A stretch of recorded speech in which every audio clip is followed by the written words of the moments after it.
Irmãos, glória a Deus. Também quero cumprimentar os nossos irmãos internautas com a gloriosa paz do Senhor Jesus. Lição de número 13. Eu queria fazer uma pergunta para os irmãos que eu sempre fazia. E eu acho que hoje eu poderia fazê-la outra vez. Quem leu a revista pelo menos uma vez? A revista não, né? A lição. Pelo menos uma vez. Uma vez. Irmãos, quando nós lemos a lição, fazemos uma prédica da lição, a nossa absorver a aula, absorver aquilo que vai ser ensinado, fica muito mais fácil, e nós conseguimos absorver muito mais se nós lermos a lição e sabermos os pontos que a lição vai tratar. Então, é importantíssimo que os irmãos, que nós venhamos ler a lição. Se nós calcularmos, meus irmãos, o tempo de leitura da lição, é uns 10 minutinhos, de 10 a 15 minutos, lendo com calma, não precisa ser rápido, com calma, de 10 a 15 minutos, amém? Graças a Deus. Lição de número 13, e a lição de número 13, meus irmãos, o nosso título é, se o meu povo orar. Eu acredito, e eu quero acreditar, que após 13 lições, com esta 13, após 12 lições, eu acredito que nós melhoramos o tempo nosso de oração e também melhoramos a nossa qualidade também de orar, porque não é só orar, é saber como orar, é saber o que orar. O nosso pastor ontem, falando conosco, hoje, né, pastor? Depois da meia-noite já é hoje, né? Na madrugada, falando conosco, ele citou algumas coisas, meus irmãos, que é muito interessante, e uma delas é, a pessoa quando vai orar, ela não ora, ela não fala com Deus, ela fica, glória a Deus, aleluia, tu és bom, graças a Deus, glória a Deus, aleluia, tu és bom. Isso não é oração, irmãos. Oração é falar com Deus, é se relacionar com Deus, isso é oração. E aqui nós vemos que o nosso título é, se o meu povo orar, mas e se o meu povo não orar? Porque se Deus, aqui no versículo vai falar sobre isso, se Deus estava falando, se o meu povo orar, era que o povo não estava orando, e quando orava, não estava orando da maneira correta. Então nós vemos, meus irmãos, que nós nos achegarmos a Deus, orar, para Deus derramar a sua bênção sobre nós, existe uma condição. Que condição é essa? Se o meu povo que se chama pelo meu nome, antes de dobrar o joelho para orar, tem que se humilhar, tem que entender, amém, tem que entender que não é nada e que Deus é tudo, tem que se humilhar diante de Deus, e orar, e buscar a minha face, e se converter dos seus maus caminhos, então eu ouvirei dos céus, perdoarei os seus pecados, e sararei a sua terra. É o que nós vamos falar na lição de hoje. Então, nós percebemos aqui, que há uma condição para que Deus possa perdoar os nossos pecados, para que Deus possa sarar a nossa terra, há uma condição. Há uma condição da nossa parte para com Deus. E que condição é essa? Aqui no nosso tópico 1, a necessidade de se humilhar e buscar a Deus. E a parte 1, Deus é grande, o homem é limitado. Porque alguns de nós, e eu me preocupo com isso, porque eu vejo hoje que, graças a Deus, a internet é uma bênção, que se você, lá vai ter várias pregações, vai ter calvinista falando, arminiano, vai ter pré-tribulacionista, pós, vai ter vários tipos de linhas teológicas, e se você também colocar, vai ter vários tipos de hinos. Mas irmãos, muitas vezes nós tratamos Deus, e essas pessoas ensinam a tratar Deus como se Deus fosse um colega nosso. Mas você pode dizer, mas Deus é meu amigo. Um amigo, você respeita o seu amigo. Porque não é chegar a Deus, diante de Deus, de qualquer jeito. Não é falar para Deus de qualquer forma. Quando nós vamos chegar diante de uma autoridade, nós temos que ter total reverência e total temor. E temor não é medo, temor é respeito. Talvez nós, meus irmãos, aprendemos na nossa infância a termos respeito pelos mais velhos. Não era assim? Quantas vezes o seu pai falou para você não passar no meio da conversa do adulto? E hoje se perdeu isso. Quando nós vamos falar com Deus, nós temos que ter o nosso coração totalmente mesmo entendido acerca de quem é Deus. Deus é meu amigo, Ele está próximo de mim. Mas quando eu vou me relacionar com Deus, quando eu vou me achegar a Deus, Ele é uma autoridade. Eu não posso me achegar a Deus de qualquer forma. Claro, existem orações que são desesperadoras. Mas mesmo assim, quando vai se achegar a Deus, nós temos que entender qual é a grandeza de Deus. Porque Deus é grande. Mas quão grande Deus é? A nossa mente não consegue alcançar. A nossa mente não consegue entender a grandiosidade de Deus. Mas nós sabemos que Deus, Ele é grande. Sabemos que Deus, Ele está em todos os lugares. E nós achamos muitas das vezes que a personificação de Deus está em cada metro quadrado que existe na terra. Mas é os olhos de Deus, no trono dele, que Ele enxerga todas as coisas, estão patentes. Não existe nada que Deus não possa ver. Então nós nos achegamos diante de Deus e vemos a grandiosidade de Deus. E aqui nós vamos ler aqui na lição, está dizendo acerca que Deus, Ele mede as águas dos oceanos com a concha das suas mãos. Quão grandioso é Deus. Se nós vemos, meus irmãos, e aqui também vai falar nessa parte, acerca de Jó. Jó, ele se sentiu no direito, pelo fato do seu sofrimento, de perguntar para Deus, e não foi só uma pergunta, foi questionamentos que ele fez com Deus, acerca que como se Deus tivesse a obrigação de responder às suas perguntas e aos seus questionamentos. Mas aí, eu começo a pensar, e às vezes a nossa mente que vai muito, assim, meia infantil, que começa a imaginar, como é que nós, sendo tão pequenos, vamos questionar uma autoridade, aquele que sabe de todas as coisas? Jó, ele tomou a liberdade de fazer pergunta para Deus. Ele começa a perguntar para Deus, e pergunta, como se Deus tivesse a obrigação de responder. Mas Deus não responde nenhuma pergunta para Jó. Deus faz outras perguntas para Jó. E começa a falar: Jó, você sabe de onde vem o Leviatã? Você sabe como é que é isso? E você sabe como é que é aquilo? Você sabe disso? Você sabe daquilo? Jó não soube responder nada. Por quê? Porque Jó também é pequeno. Jó é um ser humano. E muitos de nós, meus irmãos, muitas das vezes, e até essa linha teológica que diz que nós temos que colocar Deus na parede. Meu Deus, colocar Deus na parede?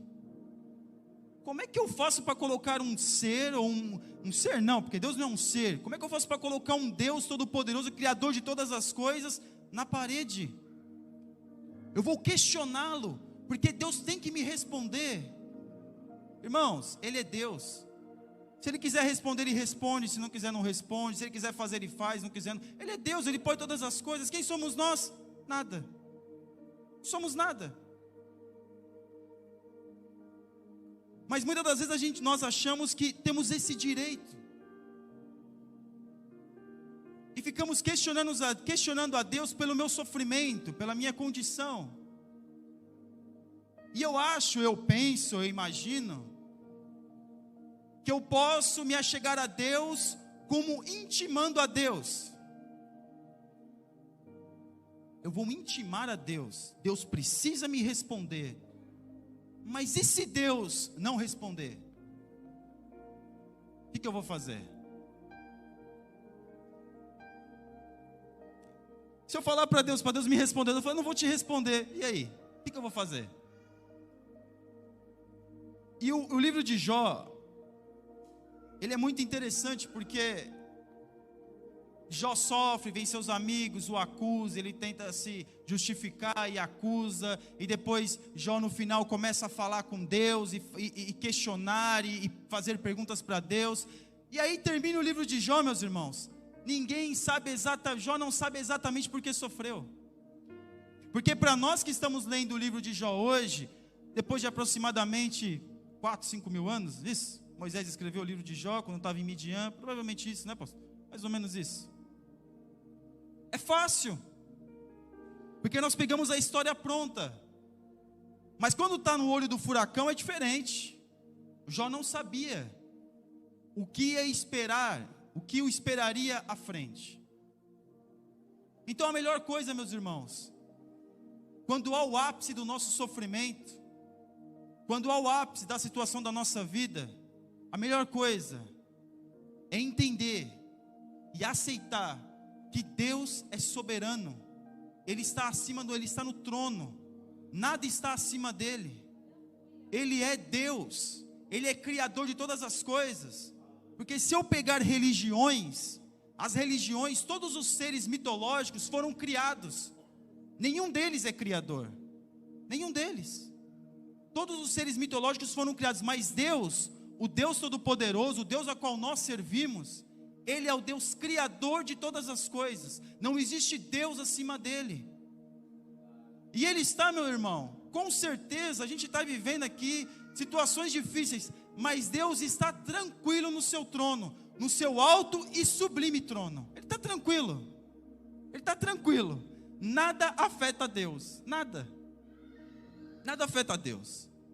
E aqui, nós vamos também falar do homem limitado. E nós temos que reconhecer a nossa limitação. Quão limitados nós somos. Porque nós não somos seres, meus irmãos, independentes. Porque o filósofo vai dizer: se Deus não existe, tudo é permitido. Quem já ouviu essa frase? Acho que muitos, né? Se Deus não existe, tudo é permitido. Mas se Deus existe, há uma limitação para o homem. O homem é limitado. O homem não é autossuficiente. Então nós vemos que o caminho da humildade passa pelo reconhecimento humano da infinita grandeza divina. Então, antes de mais nada, nós temos que reconhecer que nós estamos nos achegando diante de um Deus todo-poderoso. Quando Moisés subiu ao monte, começou aquelas trovoadas, ele desceu e começou não, olha, Deus não pode falar conosco não, olha, é melhor você falar conosco, porque se Deus falar conosco, reconhecer a grandeza de Deus, saber que Deus, Ele é grande, Ele é tremendo, a nossa mente não consegue alcançar quão grande é esse Deus. Ele está dentro do nosso coração, mas também Ele está no coração do meu irmão. Ele está em todos os lugares, os seus olhos conseguem ver tudo, porque Ele é tremendo, Ele sabe de tudo, nós não sabemos de nada. Então Deus é grande e nós somos limitados. E aqui na parte 2, a necessidade da humildade. Irmãos, será que o crente precisa de ser humilde? Ou será que ele já é humilde por natureza? Porque o que me faz, meus irmãos, ser soberbo ou supostamente humilde é a comparação com o que está embaixo ou a comparação com aquele que está em cima. Se eu me comparo com o de cima, eu sou humilde, mas se eu me comparo com o de baixo, eu sou soberbo. Depende qual é a classe social ou o lugar que eu estou convivendo. E alguns dos irmãos vão lembrar, isso é muito antigo já, né? Que antigamente humildade, acho que o pastor deve ter ouvido muito isso, os pastores mais velhos, né? E também os irmãos mais velhos. Que humildade antigamente para o brasileiro era usar um chinelo havaiana. E se possível ainda com prego ainda ali para segurar o chinelo. Humildade não é isso, irmão. Eu sou humilde. Olha a minha humildade, eu ando de chinela havaiana, apesar que chinela havaiana agora virou, né, outro padrão, né? Hoje é outro padrão. Mas naquela época era assim, eu sou humilde. Irmãos, humildade não tem nada a ver com a condição da pessoa, nada a ver. Nada a ver. Humildade, meus irmãos, é a pessoa dentro de si conhecer as suas limitações, conhecer de fato quem realmente ela é. Porque eu posso dizer que eu sou humilde. Como o irmão falou, orar é fácil, eu quero ver como é orar, né? Falar de oração é fácil, quero ver começar a orar. Falar de humildade está na boca de todo mundo. Eu sou humilde, eu sou tão humilde. Por quê? Porque humildade não é se fazer de coitado. Eu estou numa condição agora que eu estou humilde. Estou numa situação, estou passando uma situação difícil, hoje eu estou humilde. Mas a pessoa só não está soberba porque ela não teve oportunidade. Porque se ela tivesse oportunidade, ela não estaria com toda essa suposta humildade. Porque eu me comparar com o outro me faz ser humilde. Ou me comparar com o outro me faz ser soberbo. Porque a pessoa acha que pode se sentir humilde pelo fato de estar em um lugar onde ela tem uma condição melhor do que os outros. Porque essa comparação com o outro me faz eu ser humilde. Porque se eu tiver um lugar onde as pessoas têm vamos colocar a classe social mais baixa do que a minha, eu sou soberbo. Mas se eu tiver num lugar onde a pessoa tem uma classe social mais alta, eu sou humilde. Então a pessoa, irmão, não é humilde. Não é humilde. Se eu estiver cantando num lugar onde as pessoas cantam muito, tem uma voz afinada, eu sou humilde, eu não vou nem cantar. Olha, quem sou eu? A irmã acabou de cantar, meu Deus. Ou o pregador, né, pastor? Pregador, quem sou eu para pregar diante do Senhor, pastor? Irmão, a pessoa vai fazer de tudo para colocar o outro lá embaixo.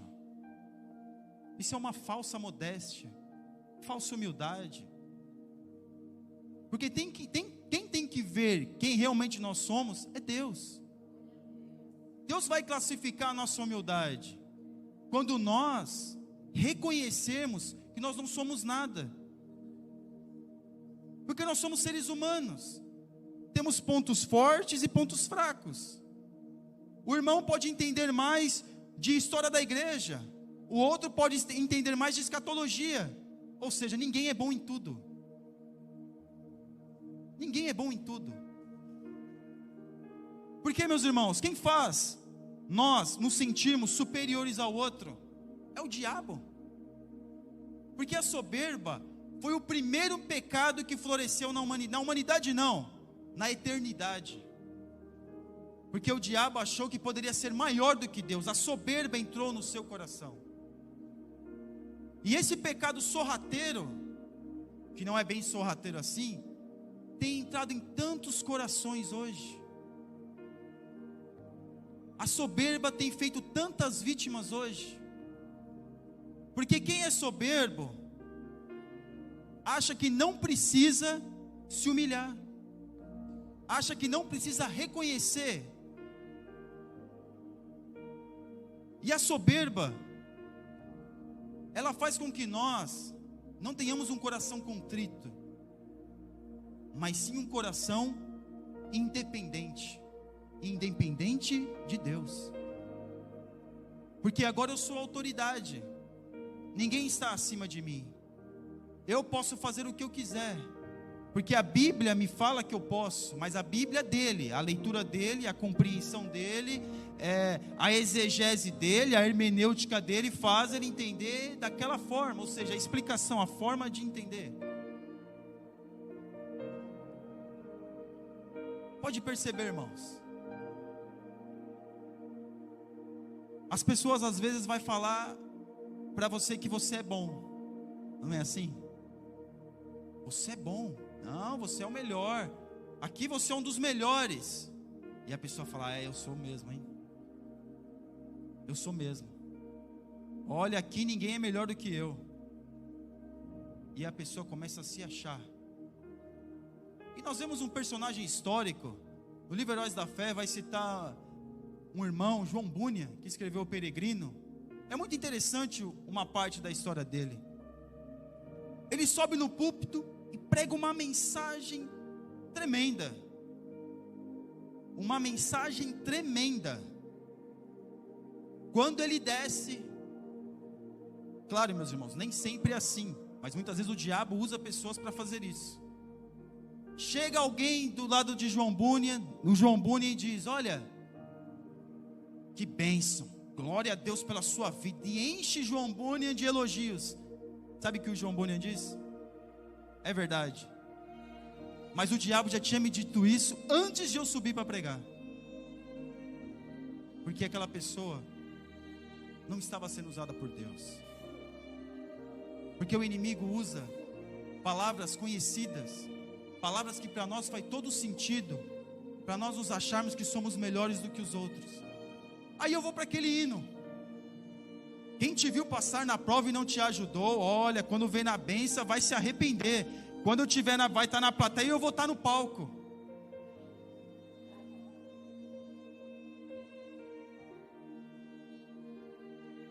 Muito bem. E aí eu pergunto para os irmãos, tá certo isso, irmão? Tá certo isso? Sinceramente, tá certo isso? Será que Deus tem que me abençoar para o outro ver que Deus é na minha vida? Será que eu estou condicionado vamos dizer assim, a obrigar as pessoas a ver que Deus é na minha vida? O humilde não precisa disso.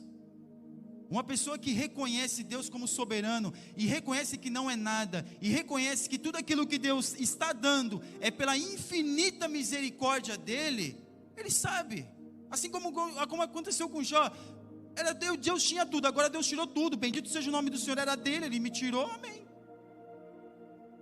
Quem ainda já não passou por isso? De ter uma certa condição e Deus vem, porque existe duas situações que a gente vê quem é realmente a pessoa: quando não tem nada e quando tem tudo. Quando não tem nada e quando tem tudo. Porque já viu aquela questão? Quer conhecer uma pessoa? Dá poder para ela, que você realmente vai conhecer quem ela é. Nós temos que ser os mesmos para melhor. O caminho da humildade não é fácil, porque sempre nós vamos ter os elogios do próprio inimigo da nossa alma, jogando pensamentos na nossa mente, e dizendo no trabalho, olha, você é o melhor. Não, quando você não está aqui, a coisa não anda assim. Na igreja, olha, se você tivesse cantado, mas como você não cantou? Quem somos nós, irmãos? Se Deus quiser usar, Ele usa, se não quiser usar, não usa. Ele é Deus. Aí Deus exalta um pouquinho alguém, um de nós, e nós achamos que estamos por cima, como diz o nordestino, por cima da carne seca. E na verdade, o que é o homem? Nada. Nada no sentido do seu tempo. Ele é muito precioso para Deus, mas em questão de seu tempo na terra, é nada. É nada. E aqui no tópico 2, a necessidade de arrepender-se e converter-se. E aqui tem o apóstolo João fala em sua primeira carta universal que o crente ainda está sujeito a pecar. Irmãos, nós estamos sujeitos a pecar. Porque nós somos pecadores, a nossa essência é pecaminosa. Mas isso não quer dizer que nós temos que pecar deliberadamente.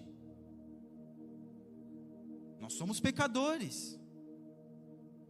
Então o irmão falou que eu posso pecar, então eu vou começar a pecar, irmão. E não, está tudo bem. Não, irmão, não está tudo bem não. Porque tem pecados que nós cometemos no dia a dia. É corriqueiro. Na última aula que eu lecionei, eu citei. Às vezes você esbarra no irmão, o irmão fica triste com você, e de repente você esquece de pedir perdão, desculpa para ele, passa. O irmão vem te dar a mão, você vira e nem se atentou que ele estava ali. Ou de repente eu falo alguma coisa para uma pessoa e eu não me atentei que a pessoa estava passando um momento difícil. Esses são coisas corriqueiras. Então nós estamos sujeitos a esse tipo de pecado. E aqui na parte 1, a questão do arrependimento. Foi falado muito acerca do arrependimento. E o arrependimento, meus irmãos,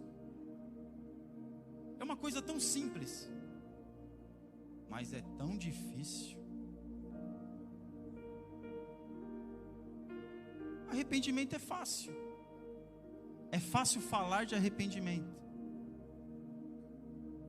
O difícil é nós reconhecermos que verdadeiramente nós estamos errados. Porque a pessoa humilde, ela reconhece que ela está errada. A pessoa humilde, ela não dá voltas para poder explicar porque pecou. Uma coisa simples. Pastor João Paulo Moreira, vou usar o senhor como exemplo. Calma, pastor, coisa boa. Quantas vezes já não veio o irmão falar: olha, pastor, eu não vou vir hoje no culto, porque sabe o que é? Porque isso, porque aquilo outro, porque aquilo outro, e começa a inventar um monte de história, porque uma mentira vai chamando a outra. É melhor não dizer logo, irmão: pastor, não vou vir hoje no culto porque eu não quero. Ser sincero, porque a partir da sua sinceridade, você pode obter a ajuda do pastor. Irmão, mas o que aconteceu? Você está com algum problema? Está tudo bem? Não, pastor, eu não estou me sentindo. Ser sincero. Mas às vezes a gente fica dando voltas, e voltas, e voltas, e não vai naquilo que é o X da questão. O que realmente eu preciso me arrepender. Reconhecer que eu preciso mudar a minha vida. Porque nós achamos que o crente, quando ele aceita Jesus, tranquilo, agora está tudo bem, aceitei Jesus, estou perdoado, está tranquilo, agora, não, irmãos, isso é um caminho. O primeiro passo foi dado, agora é um caminho que precisa ser percorrido. E o caminho do crente é o arrependimento sempre. Sempre nós vamos ter, meus irmãos, motivo para se arrepender. Se você dobrar os seus joelhos, se nós dobrarmos o nosso joelho, e todos os dias deveríamos fazer isso, ou temos que fazer isso, é falar: Deus, me perdoa, Senhor.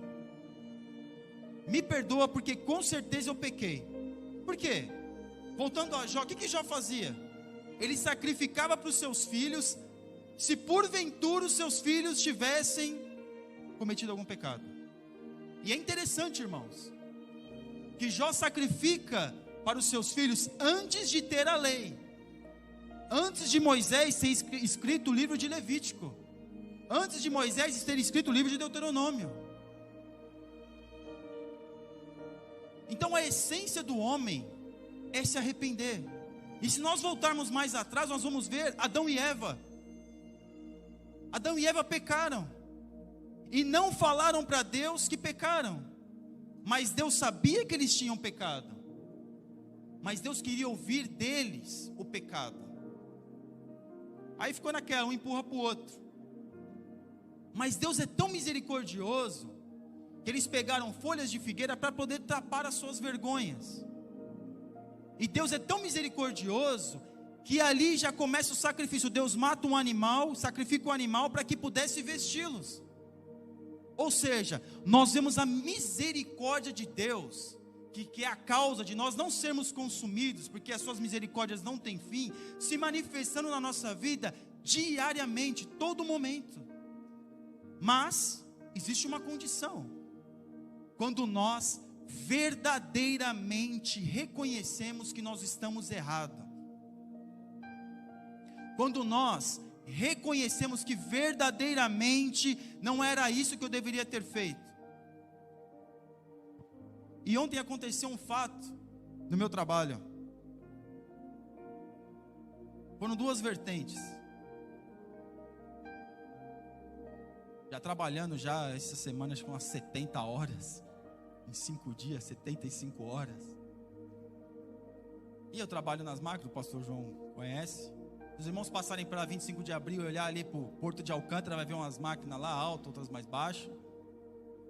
E eu, trabalhando na máquina, também não foi pelo fato de cansaço. E o homem colocou o caminhão para fazer o carregamento em cima da linha onde eu preciso andar com a máquina. E eu fui andando com a máquina, fiz o carregamento, fui andando com a máquina, ele colocou ali o caminhão, eu fui andando. Quando eu olhei que ia bater, eu soltei o coisa, porque não tem freio, não tem como eu frear, é só soltar, ela vai indo e para. Bateu no caminhão ali do homem ali, ralou um pouco. E ele ficou achando que eu estava errado. Enquanto não chegou a segurança e disse: você está errado, e você, se continuar falando, vai ter que pagar ainda pelas horas da máquina parada, ele não aceitou que ele estava errado. Não aceitou. Não aceitou. Porque não quer reconhecer. E aí eu volto para mim mesmo. Naquele mesmo momento, para você ver como Deus faz as coisas conosco. Naquele mesmo momento, passaram ali 40 minutos, 1 hora. Eu estava ali trabalhando. E aí eu fui fazer um movimento com a máquina. E a máquina às vezes tem uns problemas, máquina bem antiga. E num container, um contentor de frigorífico, que ele é muito frágil, o coisa da máquina pegou e furou o container. Falei: meu Deus, e agora, hein, meu? Será que eu confesso que fui eu? Se eu confessar vai ser uma chatice. E agora, Deus? Ninguém vai saber, Senhor. Olha aí. E por cima ainda? Não, Senhor. Aí eu comecei a pensar: mas espera aí. Se isso for para o navio, eles vão querer saber, vai querer puxar. Quem fez o descarregamento vai sobrar para o meu amigo anterior que fez, porque ele não olhou. Falei: quer saber? Vou fazer o seguinte, eu vou tentar dar uma volta nisso. Eu perguntei para o homem que estava ali no frio ali, né? Olha, tá perdendo temperatura aí no contentor aí? Ele falou: não, tá normal. Eu falei: tá bom, então deixa. Tá tudo bem, que isso. Perguntei para as operações: assim, tá assim, o contentor é esse, tá tudo certo? Não, tá tudo bem, olha, tá tudo bem. E Deus falando comigo: então quer dizer que o outro tinha que reconhecer o erro, e você não, né? Muito bem. Falei: Senhor, me perdoa, Jesus. Me perdoa, eu vou falar que fui eu mesmo. Aconteça o que acontecer, se vier chatice pro meu lado, não tem problema e tal. Falei: olha, eu vou tirar foto aqui e tal, e vou mandar pro senhor aí, pro chefe das operações. Eu vou ter consigo para mostrar a foto e tal. Não, tá bem, pode vir. Falei: agora, Jesus, e agora? Mas amém, fui decidido. Falei: é o seguinte, olha, o contentor é esse, mostrei a foto para ele e tal. Ninguém ia saber, meus irmãos, ninguém ia saber. Nem as câmeras que ficam ali ia saber que fui eu. Foi por cima, ninguém ia saber que fui eu. Falei: olha, e tem mais uma coisa, quem fez esse furo aqui foi eu. Foi você? Fui eu. Tirou um peso das minhas costas. Falei: graças a Deus, Jesus, muito obrigado. Uma coisa oculta, parece uma coisa simples. Eu estou falando para os irmãos, dificilmente eu falo sobre mim, mas é uma coisa que pode acontecer. E parece uma coisa tão banal, que poderia correr uma situação tão complicada, porque se fosse para o navio aquilo, ia passar por uma triagem, não ia, e talvez o meu colega ia sofrer a penalização. Só que não, ia mandar para a rua, coloquei para eles, pode fazer o que eles quiserem. E ali,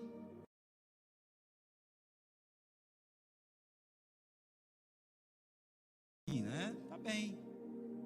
Porque às vezes, meus irmãos, tem coisas que são, eu estou falando assim que o Espírito Santo de Deus falou comigo dessa forma, porque é da forma que eu consigo trazer para os irmãos. E ali eu me arrependi de não querer falar, porque a situação aconteceu, foi uma situação que acontece, tem vários contentores que às vezes vêm, acontece, só que pela minha primeira reação, que foi, eu não vou falar. E quantas das vezes, meus irmãos, nós deixamos de falar, de confessar o nosso erro, de se arrepender e falar, não, eu vou tomar mais cuidado, sou uma pessoa, graças a Deus, né? Deus tem me ajudado, né? Porque eu não tenho merecimento nenhum, graças a Deus, Deus tem me ajudado. Mas acontece, pode acontecer, está sujeito. Só que eu não posso me achar que eu posso esconder uma coisa que pode prejudicar o outro. Quem somos nós, meus irmãos? E às vezes no trabalho as pessoas vêm e falam, olha, você é isso, olha, você é aquilo. Eu falo, Senhor, eu sou. Posso até ser que eu seja, eu creio que eu não sou, mas pode até ser. Mas se eu ficar me gloriando e acontecer um acidente, eu não sou mais nada. Então, Senhor, me guarde, tanto eu, quanto os meus amigos, quanto os meus colegas de trabalho. Porque a soberba, meus irmãos, ela está muito ali, e quem é soberbo não vê lugar de arrependimento. E nós vemos que o arrependimento é reconhecer aonde está a minha falha. Por que Deus faz isso? Por que Deus, o Espírito Santo de Deus, que convence o homem da justiça e do juízo, por que Ele faz isso conosco? Não é para nos menosprezar, não é para nos rebaixar, não. É para nós melhorarmos a nossa condição diante da sua presença. É para nós melhorarmos o nosso relacionamento com Ele. Deus nunca vai fazer isso para nos humilhar, não, meus irmãos. Deus não permitiu isso para me humilhar, não. Porque quando eu falei para Ele que fui eu, Ele abriu o olho assim e disse, foi você? Eu falei, foi. Não esperava. Porque todo mundo ali sabe que eu sou crente. E ver a atitude do crente, vai falar, não, olha, o menino ali, né, fala a verdade, se acontecer qualquer coisa vai perguntar. Porque nós quando nós procuramos, e Deus nos ajuda a fazermos aquilo que é certo, porque nós não temos merecimento nenhum, nós temos crédito diante da sociedade. Duro é, meus irmãos, duro é, quando a pessoa diz, ele é crente, mas se for para ser crente que nem ele, é duro ouvir isso, irmãos, mas eu já ouvi algumas vezes. Eu prefiro ir para o inferno. Porque uma pessoa não se arrepende, não reconhece que está errado. E muitas vezes a gente acha que temos que nos arrepender das coisas grandes. Não. Porque, se eu não me engano, em Cantares, vai falar acerca das raposinhas, das pedras de tropeço, daquilo que acontece no nosso dia a dia. Porque muitas vezes a nossa queda não é uma queda livre, mas é uma queda que vai acontecendo dia após dia. É como está na Bíblia, um abismo que vai chamando um outro abismo. E aí, como está lá em Timóteo, vai dizer que a pessoa não precisa se arrepender, porque tem comichão no ouvido, não consegue ouvir que está errada.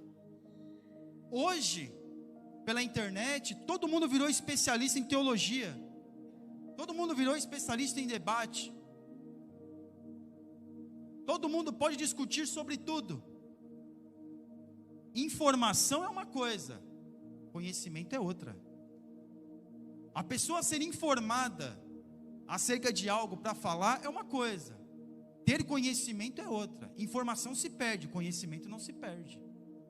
E é isso que Deus quer de nós. Porque quando nós nos arrependemos, quando nós vamos melhorando, como o apóstolo Paulo vai dizer, andando de glória em glória, buscando a Deus, claro, nós não vamos andar de glória, a glória não é nossa.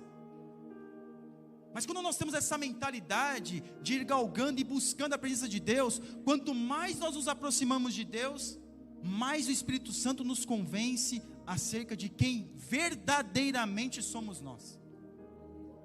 Quer conhecer? Quer se conhecer a si mesmo? Comece a orar mais e buscar mais a Deus e ler mais a Bíblia. mas ler a Bíblia numa visão espiritual, não uma visão de procurar, né, as brechas. E a Bíblia não tem brecha, meus irmãos. São as pessoas que fazem coxa de retalho com a Bíblia. Prega texto fora de contexto. O que vira mesmo, pastor Sasso? Daqui é heresia. Então aqui nós vemos, meus irmãos, uma pessoa arrependida, ela reconhece quem de fato ela é. Aleluia. E é muito bom quando nós chegamos diante de Deus: Senhor, me perdoa, me perdoa, Jesus, eu pequei, eu estou errado.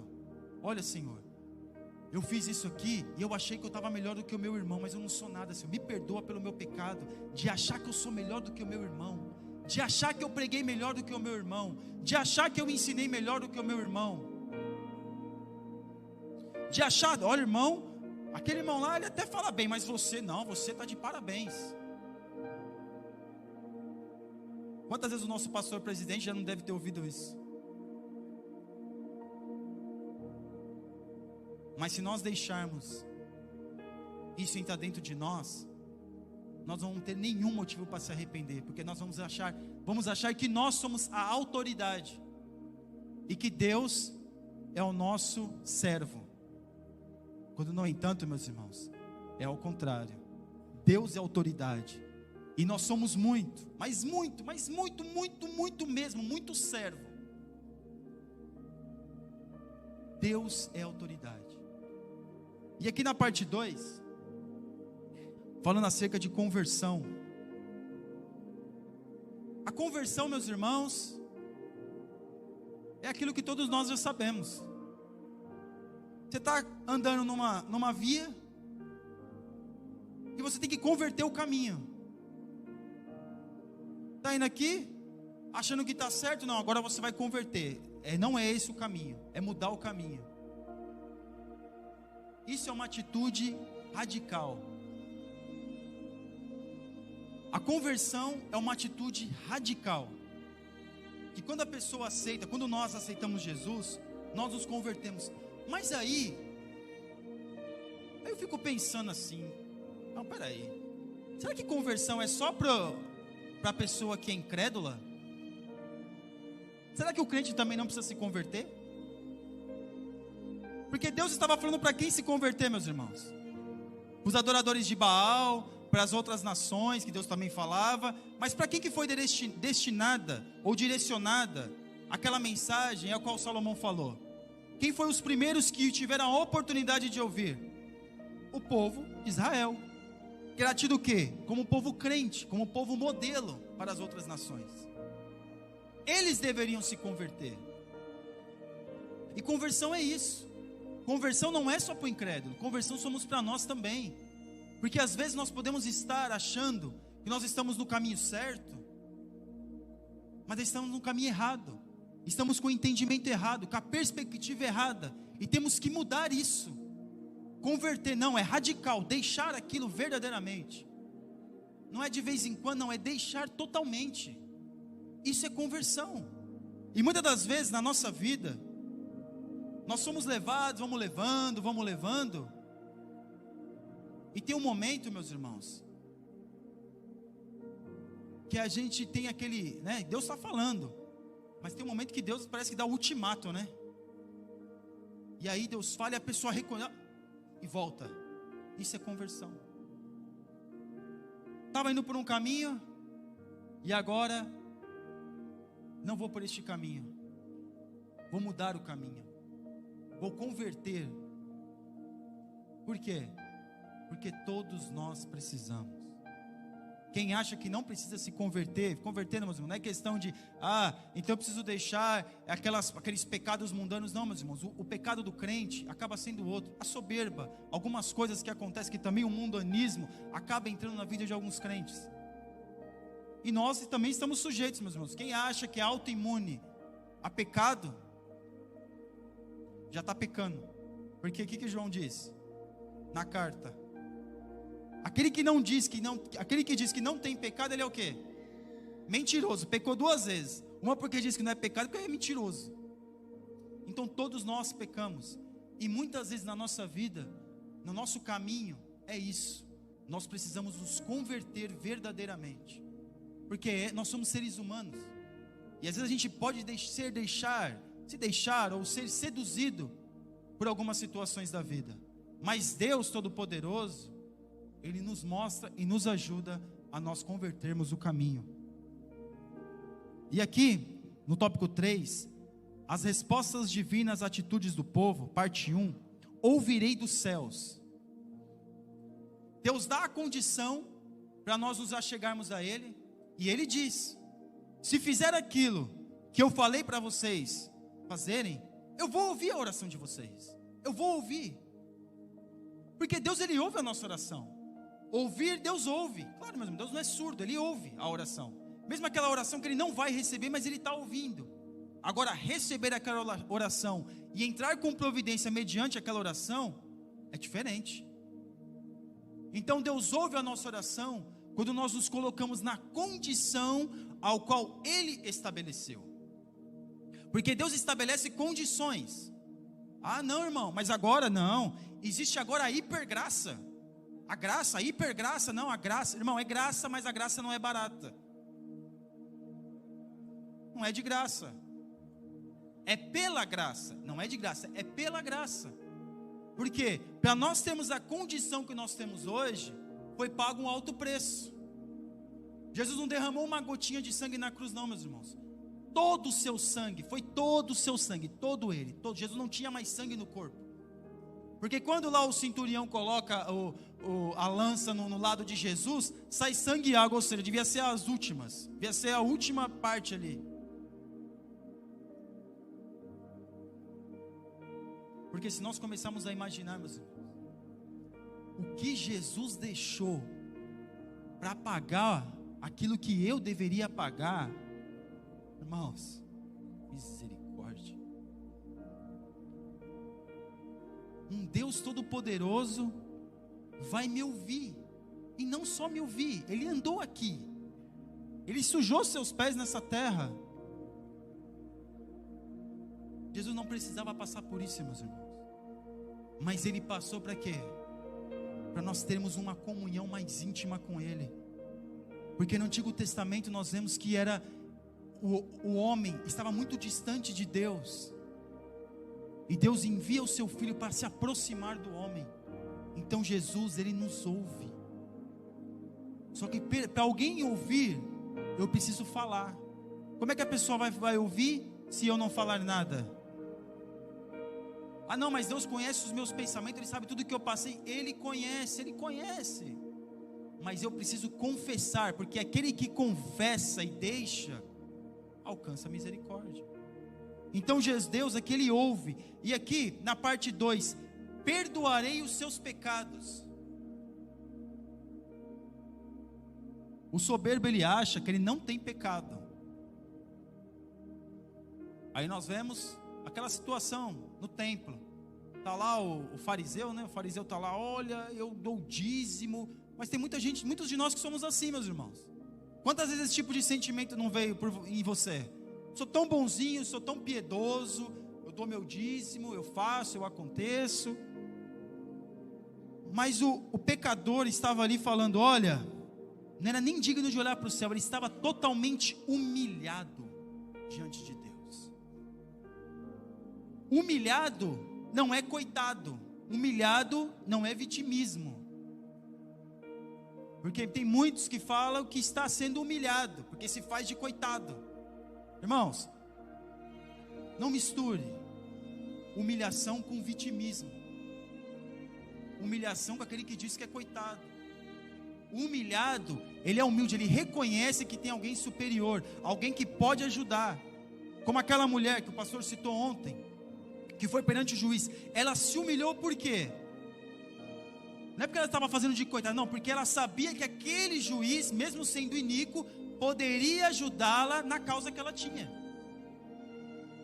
Ela não se fez de coitada. Então quando nós chegamos a Deus, falamos, Senhor,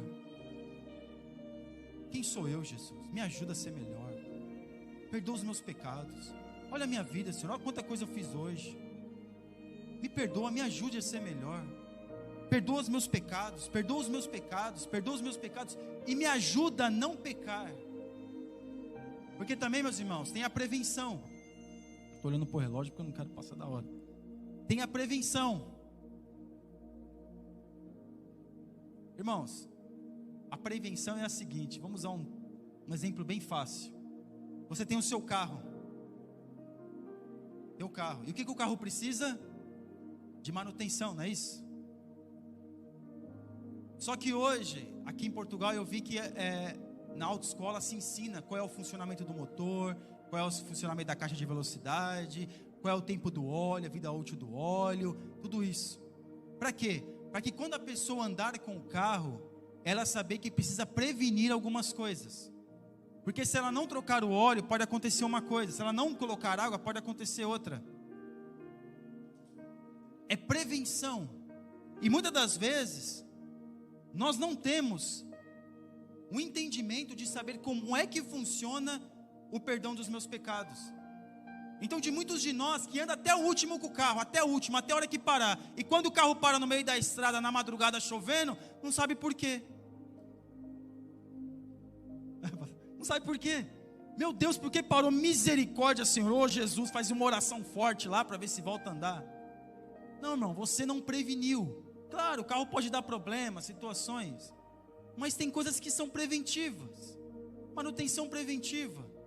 Nós temos que saber como é que funciona, entender como é que funciona o perdão dos pecados, para que nós venhamos prevenir a nossa vida para não pecar. O que a Bíblia vai dizer? Aquele que pecar, quem é fiel e justo para perdoar os pecados? O Senhor. Se porventura pecar, Ele é fiel e justo para te perdoar. Porque tem situações que vão acontecer, mas tem outras e nós temos que prevenir. E aqui, sararei a sua terra. Pastor, um minuto. Sararei a sua terra. Como é que eu entendo isso? A terra, por todos os povos, meus irmãos. Não é porque nós estamos na era da tecnologia que não precisamos da terra para sobreviver. Mas sarar a terra por quê? Algo que estava dando produtividade e agora não está dando mais. Algo que produzia, a terra produzia, mas agora não está produzindo mais. Porque se chover muito, a terra não produz. Mas se não chover, a terra também não produz. Porque se chover muito, a terra até produz, mas também, né?